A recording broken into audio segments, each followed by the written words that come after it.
Tänään me sukelletaan yhteen Suomen historian käänteen tekevimmistä vuosikymmenistä 1950-lukuun. Tämä ei ole mikään tavallinen historian oppitunti, vaan kertomus siitä, miten sodan runtelema kansakunta nousi kirjaimellisesti tuhkasta, joutui tasapainottelemaan supervaltojen välissä ja, loi itsensä käytännössä kokonaan uudelleen. Me tullaan käymään läpi 4 isoa teemaa. Eli ensin katsotaan sitä, miten Suomi oli ihan veitsen terällä heti sodan jälkeen. Sitten sukelletaan siihen kuuluisaan talousihmeeseen, katsotaan miten luovuus räjähti käsiin muotoilun kautta, ja lopuksi niputetaan kaikki yhteen ja mietitään, miten tästä kaikesta syntyi ihan uusi suomalainen identiteetti. Eli aloitetaan siitä lähtötilanteesta. On tosi tärkeää tajuta se valtava painekatila, jossa Suomi eli. Maa oli puristuksessa idän ja lännen, Neuvostoliiton ja länsivaltojen välissä. Tämä presidentti Paasikiven lausaudus tiivistää sen ajan hengen ihan täydellisesti. Se oli sellaista äärimmäisen herkkää tasapainottelua. Ihan jokaista liikettä piti miettiä tarkkaan, varsinkin kun naapurissa oli Neuvostoliitto. Kyse oli ihan puhtaasti selviytymisestä. Ja tämä aikajana näyttää tosi karusti ne valtavat haasteet. Heti sodan jälkeen alkoivat niin sanotut vaaran vuodet. Se oli aikaa, jolloin Neuvostoliiton painostus oli jatkuvaa ja sisäpolitiikka todella epävakaata. Ja kaiken tämän kaaoksen keskellä piti vielä jotenkin maksaa ne aivan valtavat sotakorvaukset. Mutta sitten tapahtui jotain aivan odottamatonta. Tämän kaiken paineen alta alkoi nousta se, mitä me nykyään kutsutaan Suomen talousihmeeksi. Alkoi uskomaton jälleenrakennuksen aika. Ja se keskeisin kysymys oli todellakin tämä. Miten ihmeessä rakennat kokonaisen kansakunnan uudelleen, kun se on täynnä velkaa ja sodan jättämää tuhoa? Miten noustaan jaloilleen, kun resurssit on käytännössä nollissa?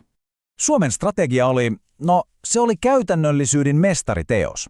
Se, mikä näytti valtavalta taakalta, eli ne sotakorvaukset, muutettiinkin teollisuuden moottoriksi. Korvauksen maksaminen pakotti Suomen kehittämään metallia, konepajateollisuuttaan aivan hurjaa vauhtia. Ja juuri se loi sen pohjan tulevalle hyvinvoinnille. Ja tässä se muutos näkyy ihan konkreettisesti. Katsokaa nyt. Teollisuuden osuus taloudesta suorastaan ampaisi ylös vain 10 vuodessa. Suomi oli muuttumassa maatalousyhteiskunnasta moderniksi teollisuusmaaksi. Ja se tapahtui todella nopeasti. Mutta, ja tämä on tärkeää, kyse ei ollut pelkästään tehtaista ja taloudesta, ei todellakaan. Ihan samaan aikaan Suomen kulttuurissa ja muotoilussa tapahtui jotain aivan yhtä räjähdysmäistä.